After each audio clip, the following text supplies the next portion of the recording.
Bueno, muy buenos días. ¿Qué fecha es ya? 10 de enero. 10 de enero de 2025. Bienvenidos a nuestro devocional financiero. Bueno, hoy estaremos hablando sobre la relación que hay entre nuestra área financiera o entre la bendición financiera y la comunión que tenemos con Dios. Algunos han asegurado, algunos estudiosos, podamos decirlo así, que es proporcional. A mayor relación con Dios, mejor deberá ser nuestra situación financiera. O por lo menos debemos ser ayudados por el Señor en la medida en que estamos en comunión con Él.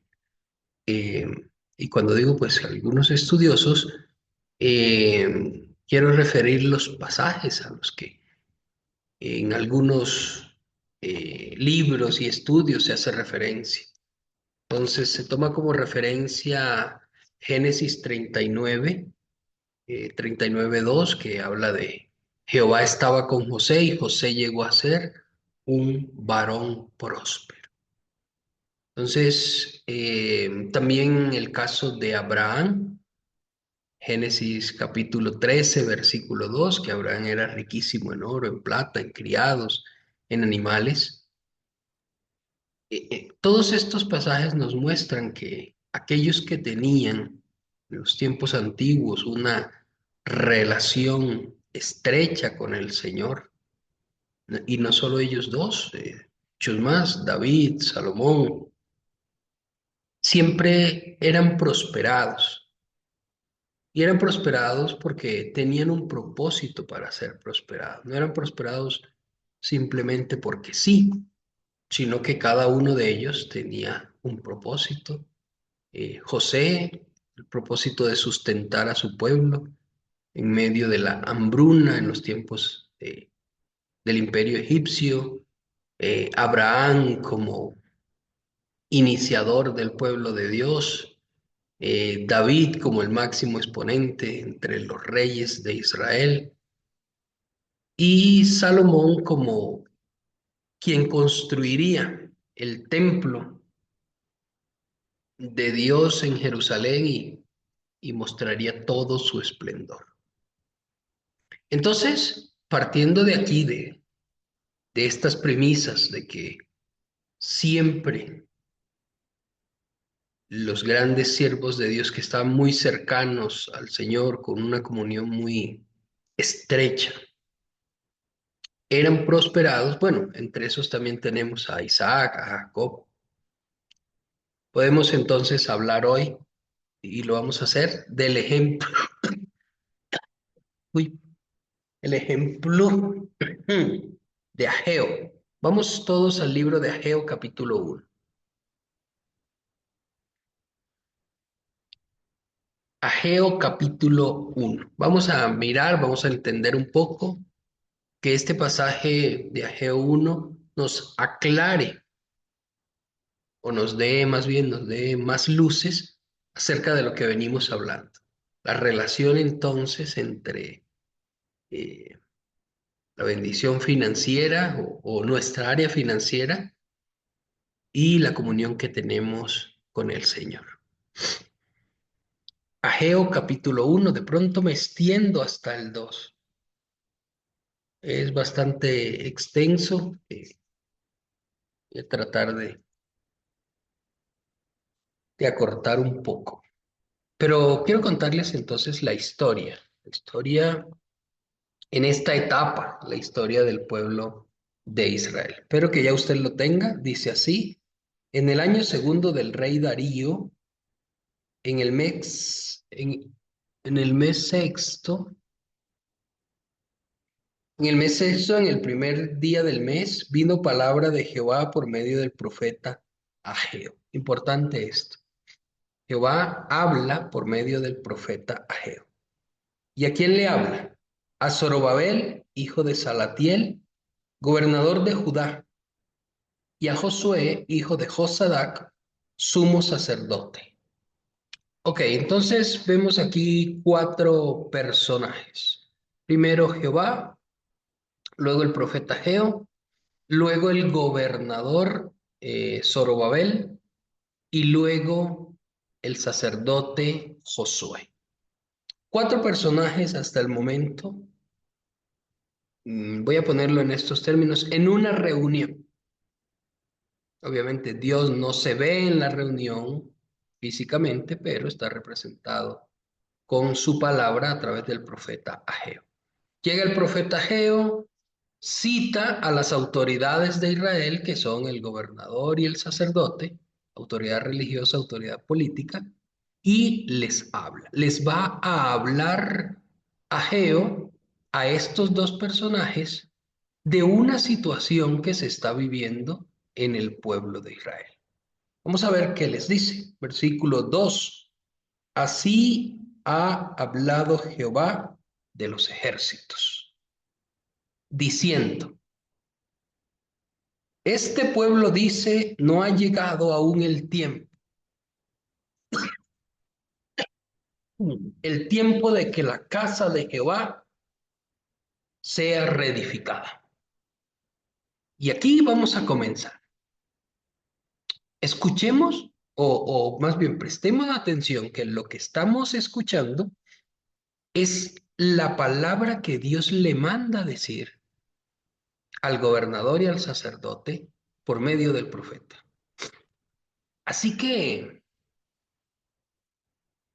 vale la pena volver a repetir o vale la pena volver a mirar cómo es la cosa. Dios le dice a Ageo, dile al gobernador y al sacerdote estas palabras. Y en las palabras que dice Dios a través de Ageo, dice, este pueblo dice, y aquí hay un detalle importantísimo, Dios sabe lo que el pueblo dice, bien sea públicamente o bien sea en su corazón. El detalle aquí es que Dios conoce lo que hay en el corazón del pueblo, lo que el pueblo siente, lo que el pueblo piensa, lo que el pueblo expresa. Y ahora se lo va a dar a conocer a las autoridades de ese pueblo. Este pueblo dice, no ha llegado el tiempo. ¿Cuál tiempo? El tiempo de que la casa de Jehová sea reedificada. Así que estamos hablando de un tiempo en Israel, de un periodo de tiempo, donde la casa de Jehová había sido descuidada, donde, ya lo hemos dicho en otras ocasiones que hemos estudiado este pasaje, donde se habían cerrado las puertas del templo, donde ya no habían esos días gloriosos de alabanza y adoración como solían hacerse en otro momento, donde ya no había la reunión, donde ya no se congregaba el pueblo, donde las puertas del templo se cerraron y de hecho el templo se estaba cayendo. La parte física del templo se estaba cayendo, las piedras de las paredes, los techos, las puertas, los decorados internos del templo, estaban destruyendo. Y seguramente, no lo dice aquí, pero de suponerse, todos los utensilios de oro que habían en el templo tal vez habían sido robados o habían sido escondidos o estaban siendo inutilizados. Así que había una desidia total en este tiempo hacia el templo de Dios, hacia la casa de Dios. Lo habían dejado. Ya el pueblo no venía a orar al templo, ya no venían a hacer sacrificios. De hecho, ya no habían nombrado más sacerdotes y levitas para el culto en el templo. de tal manera que la relación con Dios había cesado. Muy bien, pero sigue diciendo, versículo 3. Entonces, mire que allí mismo, cuando Ageo dice esto, allí mismo, en el mismo instante, viene palabra de Dios a Ageo. Pareciera como que Ageo llevaba una sola frase para decirles. Este pueblo dice, no ha llegado aún el tiempo de que la casa de Jehová sea reedificada. Pero inmediatamente vino palabra de Jehová, dice el versículo 3, por medio del profeta Ageo, nuevamente. O sea, Dios le va añadiendo la palabra mientras él va hablando, diciendo, y aquí lo pone con un signo de interrogación, porque es un reclamo que Dios le va a hacer. ¿Es para vosotros tiempo? ¿Para vosotros de habitar en vuestras casas artesonadas y esta casa está desierta? Ahora es Dios quien expresa su sentir. Ya Dios manifestó el sentir del pueblo. El pueblo dice, no es tiempo. Y Dios le reclama, pero sí es tiempo para ustedes. No es tiempo para que mi casa sea reedificada, pero sí es tiempo para que ustedes se dediquen a embellecer la suya, más o menos así, parafraseando este versículo, porque dice casas artesonadas. El artesón de una casa es ese decorado generalmente en madera y en oro que se hacía especie de recubrimiento de las casas por dentro.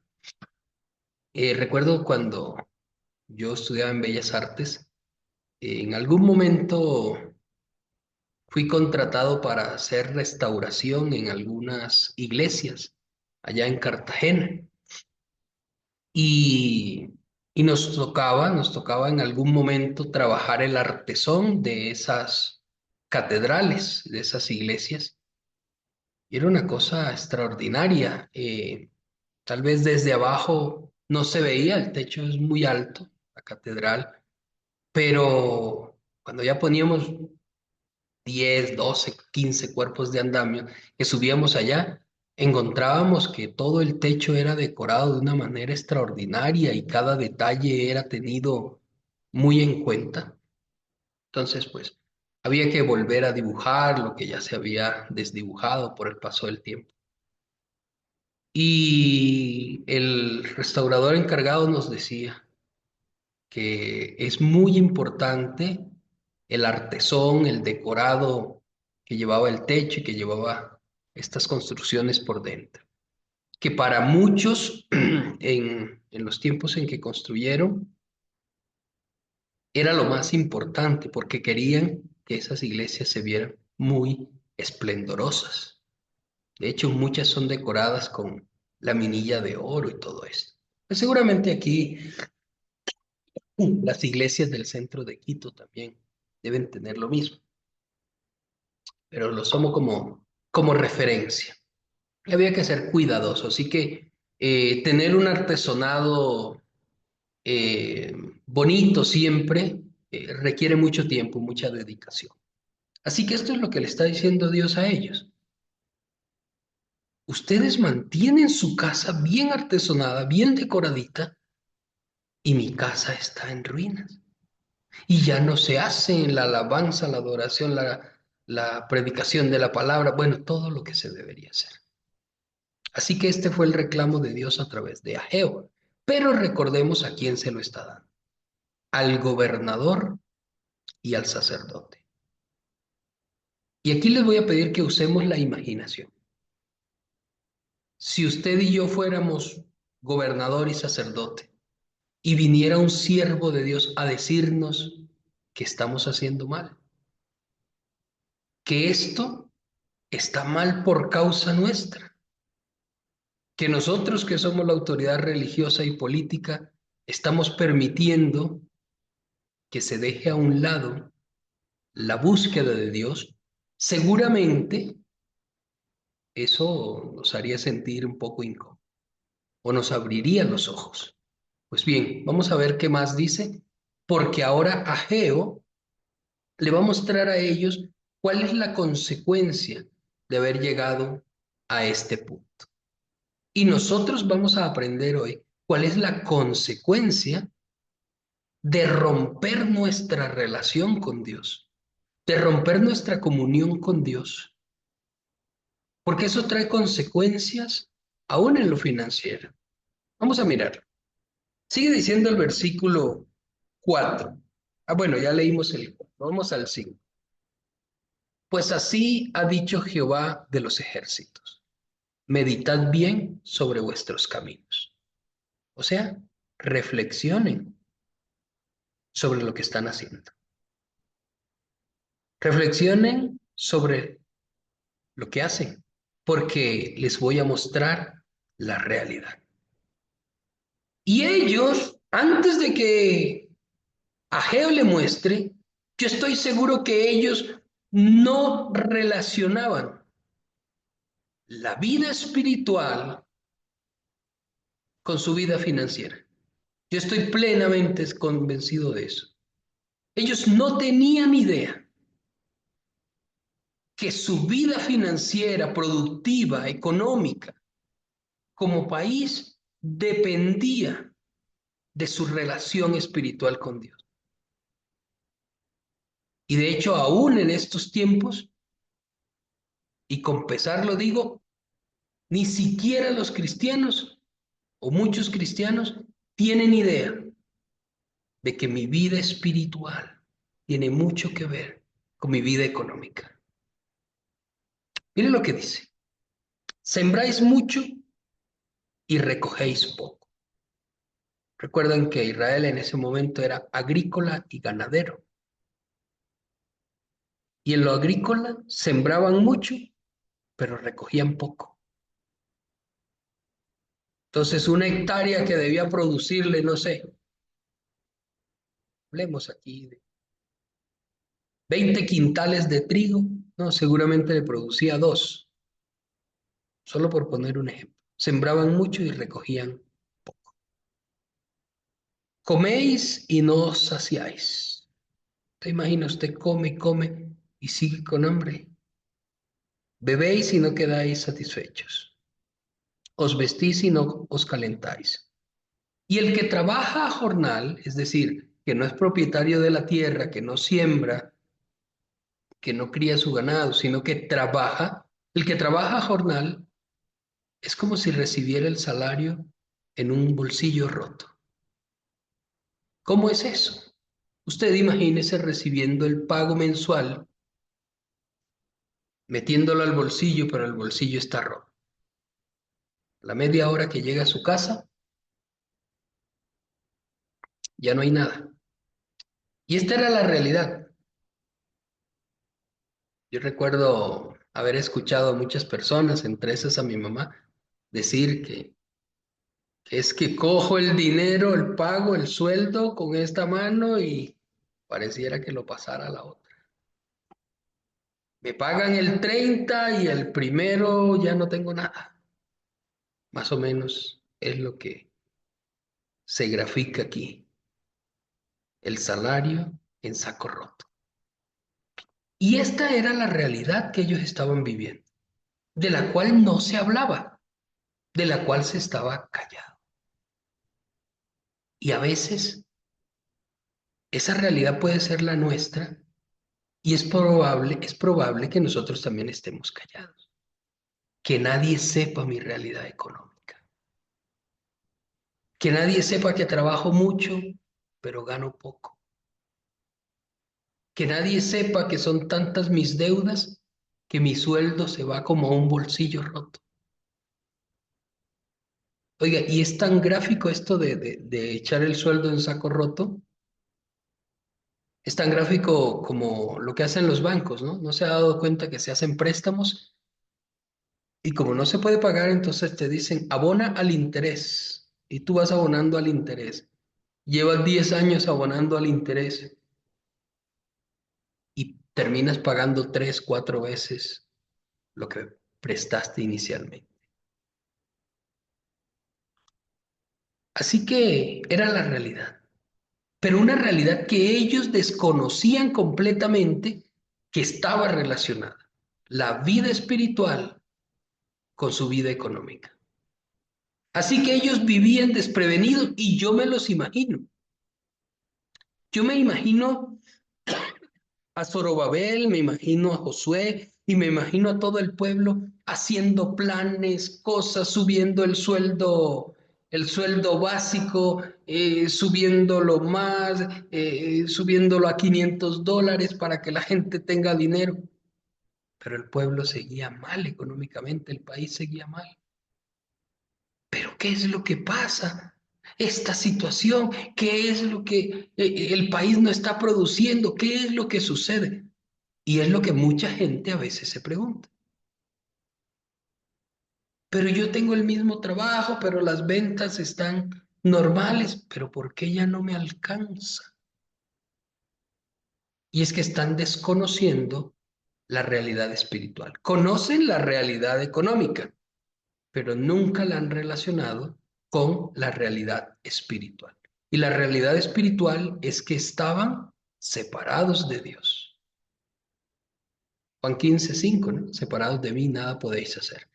Pero sigamos. Yo les dije que es un poco largo, pero vamos a leer. Versículo 7. Así ha dicho Jehová de los ejércitos, meditad sobre vuestros caminos. Otra vez le repite la misma frase. Subid al monte, traed madera y reedificad la casa, y pondré en ella mi voluntad, y seré glorificado, ha dicho Jehová. Aquí entonces Dios les habla, y como siempre, muestra el mal y te da la medicina.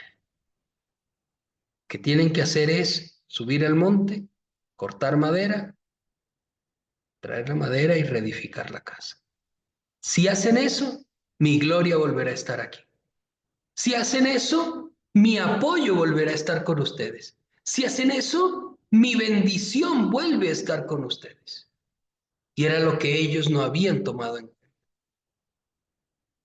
Era lo que no había entendido ni siquiera Zorobabel, gobernador, o Josué, el sacerdote.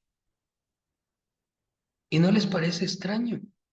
Ni siquiera el sacerdote de Dios se había fijado en ese detalle. Ni siquiera el siervo de Dios había entendido ese detalle, lo que estaba sucediendo, la relación de lo espiritual con lo económico. Y a veces puede pasar así. Ni siquiera alguien, por conocer a Dios, ya le sirve como seguridad de que va a conocer estos principios, de que va a conocer estas situaciones escondidas. No, esto lo conoce aquel a quien Dios se lo revela. Vaya, aquí está muy frío. Esto lo reconoce o lo entiende aquel a quien Dios se lo revela. Pero miremos, porque le sigue diciendo y le sigue afirmando en lo mismo, versículo 9. Buscáis mucho y halláis poco. Encerráis en casa y yo lo disiparé en un soplo. ¿Por qué? Dice Jehová de los ejércitos. Por cuanto mi casa está desierta y cada uno de vosotros corre a su propia casa. Aquí está entonces la revelación. Aquí está revelado la raíz o está revelada la raíz del problema. ¿Por qué buscan mucho y hallan poco? ¿Por qué lo poquito que logran recoger, Dios lo disipa en un soplo? ¿Qué es lo que pasa? Algunos menos aferrados a Dios dirán, nos han hecho una brujería, nos han echado un maleficio. No, Dios les dice, por cuanto mi casa está desierta. La razón de esto que están viviendo y que se preguntan por qué sucede, la razón de ser de todo eso es porque mi casa está desierta y cada uno está preocupado por lo suyo. Dejaron a Dios. Se olvidaron que ellos son el pueblo de Dios. Versículo 10. Y aquí se los pone, ahora Dios sí se revela y revela lo que Él está haciendo. Lo que ellos no pueden ver porque físicamente no se ve, pero espiritualmente es real. Dios se lo revela. Dice el versículo 10. ¿Por cuál? Porque mi casa está desierta, porque cada uno ve por lo suyo y no por lo mío, dice el Señor. Por eso se detuvo de los cielos sobre ustedes la lluvia, haciendo referencia a la bendición y a la lluvia física que inundaba la tierra. Por eso se detuvo la lluvia y la tierra detuvo sus frutos. Y escuche esto, que Dios hizo y que ellos no lo sabían.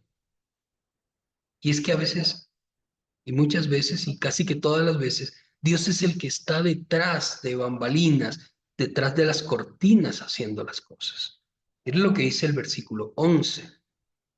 Y llamé la sequía sobre esta tierra, y sobre los montes, y sobre el trigo, y sobre el vino, y sobre el aceite, y sobre todo lo que la tierra produce, sobre los hombres, sobre las bestias, sobre todo trabajo de las manos.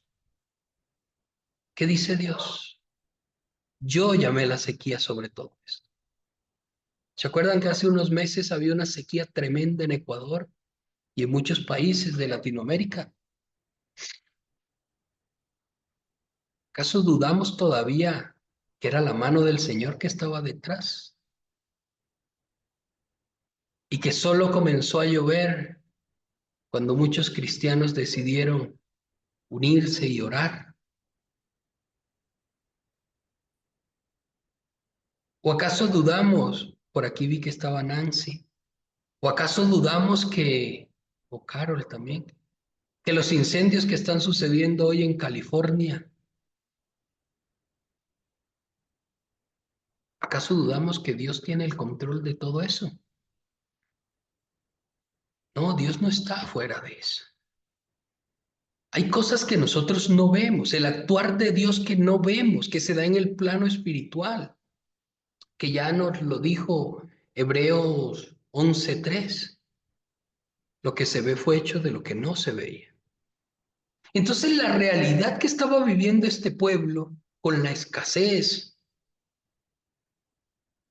con la falta de frutos, con que ahora la tierra que debía darle 20 quintales de trigo solo le daba 2, ahora esa realidad era producto de algo que en el plano espiritual había sucedido y que Dios había permitido. Entonces, Dios se lo revela. Y Dios dice, fui yo quien llamó la sequía sobre esta tierra. Y en el caso mío, de manera personal, muchas veces yo he tenido que admitir que es Dios el que ha llamado la sequía sobre mi vida, sobre mis finanzas. Hay ocasiones en que yo lo he percibido y he tenido que volverme a Dios en algún aspecto de mi vida. Versículo 12. Y creo que esto es lo más importante de todo. Versículo 12. Y oyó Zorobabel, hijo de Salatiel, y Josué, hijo de Josadac, sumo sacerdote, y todo el resto del pueblo, la voz de Jehová su Dios, y las palabras del profeta Ageo, como le había enviado Jehová su Dios, y temió el pueblo delante de Jehová. Dos cosas importantes aquí, las más importantes. ¿Qué hicieron ellos frente a las palabras que Dios les mandó por medio de Ageo. Y para eso hay que pensar, ¿para qué mandó Dios a Ageo a visitar a Zorobabel y a Josué? ¿Cuál fue el propósito de Dios con mandar a Ageo? ¿Acaso sería solo que ellos supieran su realidad y listo? ¿Acaso sería solo hacerles sentir mal porque se habían equivocado? ¿Acaso no sería el plan de Dios que cuando estos hombres oyeran, se arrepintieran y se llenara de temor de Jehová su corazón y les cambiara la vida? Pues bien, eso fue lo que sucedió. El versículo 12 nos enmarca dos cosas que sucedieron. Primero, oyeron. Dice el versículo 12 al inicio, y oyó Zorobabel y Josué y el resto del pueblo las palabras que Dios mandó por medio de Ageo. Oyeron. Y hoy le digo a usted, oiga. Hoy le digo a usted, escuche la palabra de Dios. Porque tal vez esto que estamos hablando hoy sea la respuesta a una necesidad, a una situación que usted está atravesando. Pero oiga cuando Dios le hable. Y luego dice, y temió el pueblo. ¿Sabe qué pasó? Se dieron cuenta. Se dieron cuenta que estaban haciendo mal. Se le abrieron los ojos y entendieron que la realidad espiritual marca la realidad financiera. Entendieron que la realidad financiera que estaba viviendo el pueblo era la consecuencia de haber quebrantado su relación con Dios, su comunión con Dios. Así que cuando usted y yo quebrantamos, rompemos esa relación con Dios, esa relación bonita de oración, de ayuno, de búsqueda, de te amo Señor, te necesito, de orar siempre, de estar con Él, de tener siempre en mi casa puesta por allí que suene la alabanza, la adoración. Pero cuando eso lo rompemos, cuando esa relación hermosa se rompe, ya yo no tengo el apoyo, ya yo no tengo el respaldo. Algunos lastimosamente han cambiado ese, vamos a decirlo de alguna manera, ese buen hábito de tener siempre música cristiana sonando en su casa. Hoy día uno llega a casa de cristiano y lo que suena es esos músicas vulgares, cosas desagradables. Yo digo, aquí debería sonar adoración. Aquí en la casa de estos hijos de Dios debería escucharse alabanza, adoración. Ojalá uno llegara a la casa de un cristiano y la emisora que se escuche sea una emisora cristiana. Pero a veces lastimosamente uno llega y escucha 50,000 cosas. Menos palabra de Dios. Menos. Entonces no hay nada que alimente. No hay nada que alimente la relación. Hay cristianos que yo los he visto llenos de orgullo su corazón. Este año me leí 3 libros, 4 libros.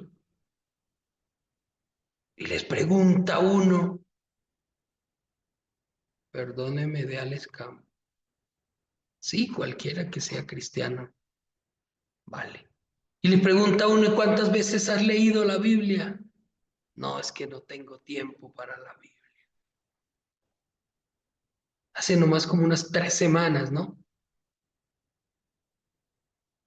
Alguien me mostraba un libro y me decía, mira, me estoy leyendo este libro, qué bueno este libro. ¿En serio? Sí, se llama ¿Cómo hacer que te pasen cosas buenas? Ay, qué chido. Ya, interesante. Pero por dentro yo decía, me pasan cosas buenas con el Señor. Esta persona no debería estar buscando a ver lo que escribió fulanita por allá, para que te pasen cosas buenas, ¿no? Yo decía, debería aprenderse Juan 15:7. Si permanecéis en mí, mis palabras permanecen en vosotros, pedid todo lo que queráis, y os será hecho. Pero bueno, le dice Dios entonces esta realidad. Y ellos oyen y temen. Qué bueno eso. No solo oír la palabra de Dios, sino que esa palabra produzca algo en nuestro corazón. Y cuando eso pasa, familia, ellos no tuvieron que hacer grandes esfuerzos de otras cosas. Solo con oír y con tener temor en el corazón, es decir, con entender que estaban haciendo mal y que tenían que apartarse de ese camino, con eso fue suficiente para que las cosas cambiaran. Mire lo que dice el versículo 14. Versículo 13.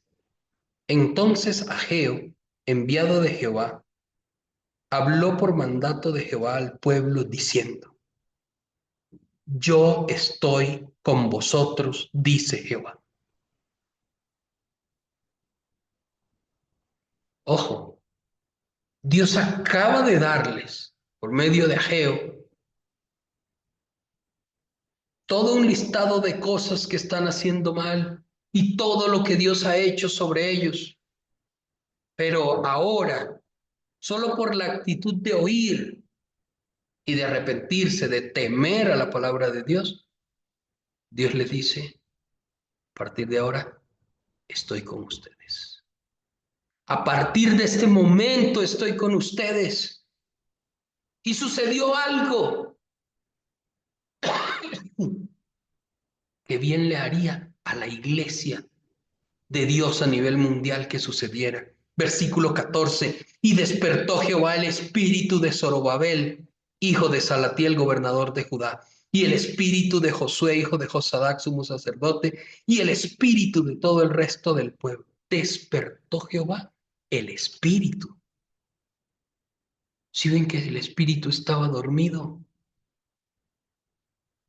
el espíritu de este pueblo estaba dormido, y si la parte espiritual está dormida, ¿cómo te vas a comunicar con Dios? Entonces despertó el espíritu de todo el resto del pueblo y vinieron y trabajaron en la casa de Jehová de los ejércitos, su Dios, en el día 24 del mes sexto, en el segundo año del rey Darío. En el mes séptimo, a los 21 días del mes, vino palabra de Jehová por medio del profeta Ageo, diciendo: habla ahora a Zorobabel, hijo de Salatiel, gobernador de Judá, y a Josué, hijo de Josadac, sumo sacerdote, y al resto del pueblo, y diles: ¿quién ha quedado entre vosotros que haya visto esta casa en su gloria primera? ¿Y cómo la veis ahora? ¿No es ella como nada delante de vuestros ojos? ¿Qué le está diciendo? ¿Hay alguno aquí que haya visto cómo era el templo antes? Pues quiero decirle que lo que están viendo ahora no se compara a lo que era antes. Que era antes no era nada comparado con esto. Y dice luego, versículo 4: pues ahora Zorobabel, y da una instrucción. Y es la instrucción también para nosotros. Esfuérzate, dice Jehová. Esfuérzate también Josué, hijo de Josadac, sumo sacerdote, y cobren ánimo, pueblo todo de la tierra, dice Jehová, y trabajen, porque yo estoy con ustedes, dice Jehová de los ejércitos, según el pacto que hice con ustedes cuando salieron de Egipto. Así mi espíritu estará en medio de ustedes. No teman. Familia, nótese cómo solamente la actitud del pueblo, el cambio de actitud, generó que Dios derrame su bendición y su amor sobre ellos, lo que no habían tenido hace mucho tiempo. Versículo 6: porque de aquí a poco, dice Jehová de los ejércitos, haré temblar los cielos y la tierra, y haré temblar todas las naciones, y vendrá el deseado de todas las naciones, y llenaré de gloria esta casa. ha dicho Jehová de los ejércitos. Mía es la plata, mío es el oro, dice Jehová de los ejércitos. La gloria postrera de esta casa será mayor que la primera, ha dicho Jehová de los ejércitos, y daré paz en este lugar, dice Jehová de los ejércitos. Familia, es el Señor el que hace el cambio. Es Jesús, es Dios, es el Espíritu Santo, el único que puede lograr un cambio radical en nuestras finanzas, en nuestra vida económica. Pero hay que entender que la realidad económica depende mucho de la realidad espiritual. Estamos comenzando el nuevo año y estamos a tiempo. Este es el tiempo preciso. Este es el momento oportuno para volvernos a Dios, para restaurar nuestra vida espiritual y que Dios restaure nuestra vida financiera. Vamos a orar, vamos a pedirle a Dios, vamos a interceder delante de Dios para que nos dé sabiduría y entendimiento respecto de esto que hemos visto. Lo cual también le aconsejo que usted lo repase hoy, durante el día, mientras tenga tiempo. Vuélvalo a leer, vuelva a concentrarse en la historia del pueblo de Israel en ese momento. Mírelos a ellos, mire cada detalle, cómo estaría su vida y cómo cambió para bien. Señor, no tenemos más sino que agradecerte, alabarte y bendecirte. Que tu palabra venga a nuestro corazón. Escríbela con fuego en nuestro corazón y que sea real para nosotros. Necesitamos reconocer que en algún momento nos hemos apartado y que tal vez en algún momento le hemos dado más importancia a nuestra propia vida, a nuestros propios asuntos, que a ti. Les hemos dado más importancia a nuestros propios problemas, intereses, que a la comunión contigo. Pero es tiempo de volvernos y queremos volver a ti nuestro corazón. Y lo que tengas que perdonarnos, perdónanos, Señor. Perdónanos, porque lo necesitamos. Perdónanos si nos alejamos, si nos olvidamos, si nos separamos de ti. Perdónanos si aún no hemos podido entender o no hemos querido entender que el asunto es buscar primeramente el reino de Dios y su justicia y lo demás te será añadido. Perdónanos, porque a través de todo el Antiguo Testamento y aún en el Nuevo, todo eso se repite y nos enseñas. Pero tal vez no hemos oído tu palabra y no hemos tenido el temor de Jehová. Sabemos por tu palabra, hoy lo vimos, que solamente se necesita el cambio de actitud para que también tú cambies la realidad. Señor, queremos someternos a ti, porque solo en ti hay palabras de vida eterna. Solo en ti hay una realidad o una verdad que cambia nuestra realidad, nuestro estado. Perdónanos y danos la oportunidad de volver a caminar, a creer, a tener comunión contigo. Alabo tu nombre y te bendigo. Tú eres Jesús, mi Señor. Tú eres mi Dios, mi Padre eterno. Tú eres mi amado Espíritu Santo. Yo soy tu hijo. Yo soy tu siervo. Yo soy aquel que rescataste de las tinieblas. Perdóname, lávame, límpiame y pon temor de Dios en mi corazón para servirte, para adorarte, para preferirte a ti. Te alabo, Señor. Y gracias por esta palabra. Gracias por enseñarme. Todo esto te lo pido en el nombre de Jesucristo, mi amado Señor, mi Rey, mi dueño. Amén.